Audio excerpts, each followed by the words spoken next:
வணக்க மக்களே, சற்றுமுன் கிடைக்கப்பட்ட மிக முக்கிய தகவல் ஒன்று வெளியாகி இருக்கிறதாம். திமுக கொடுத்த ஒரு ஃபைனல் ஆஃபரா?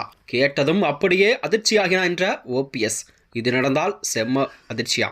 வாங்க வீடியோவை முழுமையாக்கலாம். அதாவது தமிழகத்தில் கூட இந்த 2026 சட்டமன்ற தேர்தல் என்பது இன்னும் 2 மாத காலம் மட்டுமே இருக்கும் நிலையில்தான் அனைத்து கட்சிகளுமே தங்கள் கட்சி பணிகளெல்லாம் தீவிரமாக செயல்பட்டு வருகிறது. அந்த வகையில் தான் தமிழகத்திலே இம்முறை கண்டிப்பாக, அதாவது ஆளும் கட்சியான திமுக தனது கூட்டணியை பலமாக வைத்த நிலையில்தான் எதிர்க்கட்சித் தலைவர் எடப்பாடியாரும் கூட தனது கூட்டணியை வலுவிற்க வைக்கிறார். இந்த வகையில்தான் தமிழகத்திலே இம்முறை கண்டிப்பாக 4 முனை போட்டு நிலவக்கூடிய சூழல் தான் உருவாகி கொண்டிருக்கிறதா. அந்த வகையில்தான் திமுக தலைவர் முதல்வர் ஸ்டாலின் அவர்கள் கொடுத்த ஒரு மெகா ஆஃபர் ஒன்றினை காரணமாகத்தான் பன்னீர்செல்வம் அவர்கள் கடும் மனக்குழப்பத்தில் இருந்தவர் என்றே அரசியல் வல்லுநர்களாம் தெரிவிக்கிறார்களாம்.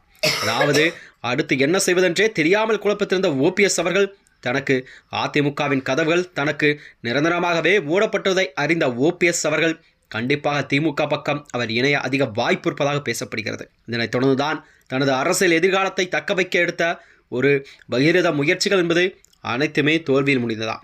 ஒரு கட்டத்தில் தனிக்கட்சி தொடங்கி தனது செல்வாக்கை நிரூபிப்பார் என்று அவரது ஆதரவாளர்கள் எல்லாம் பெரும் ஆவலோடு இருந்தார்கள்.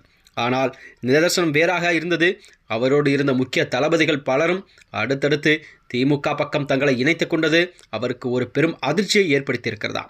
இந்த வகையில்தான் காலியான கூடாரத்தை வைத்துக்கொண்டு நம்முடைய அரசியல் எதிர்காலத்தை நோக்கி எப்படி நகர்வது என்பதே ஓபிஎஸ் அவர்களுக்கு ஒரு கேள்விக்குறியாக இருந்து வருகிறது. அது மட்டுமின்றி இதன் இணையாகத்தான் அவரது குடும்பத்தினர் கூட அடுத்த கட்ட நகர்வு குறித்து அவருக்கு அழுத்தம் கொடுத்து வந்தார்களாம்.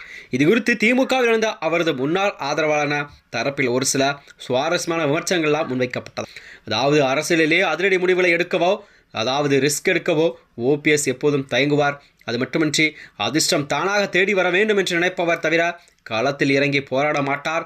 குறிப்பாக தேர்தல் அரசியல் என்று வரும்பொழுது தாராளமாக செலவு செய்ய தயங்குவதும் அவரது பலவீனம் என்று அவரது ஆதரவாளர்களெல்லாம் தங்கள் கருத்துக்களை தெரிவித்திருக்கிறார்கள். அதாவது எல்லாம் உட்கார்ந்த இடத்திலிருந்தே கிடைக்க வேண்டும் என்று நினைப்பவர்கள் எடப்பாடி அப்படி அல்ல. அதனால்தான் இருவரின் மோதலில் எடப்பாடி வென்றிருக்கிறார்.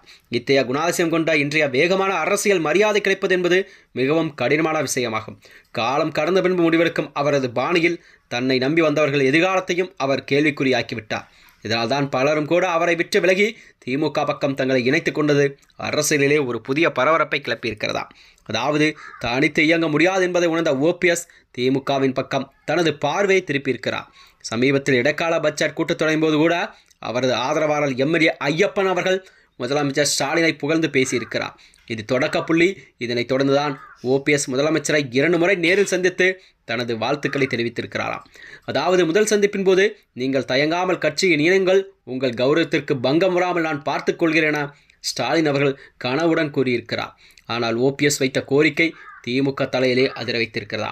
அதாவது தனக்கும் தனது ஆதரவாளருக்கும் தேர்தல் போட்டியிட கண்டிப்பாக 7 இடங்கள் ஒதுக்க வேண்டும். திமுக அப்படி ஒரு பதவி இல்லாத சூழலில் ஓபிஎஸ் இந்த மெகா எதிர்பார்ப்பை கேட்டு அதிர்ச்சி அடைந்திருக்கிறதா.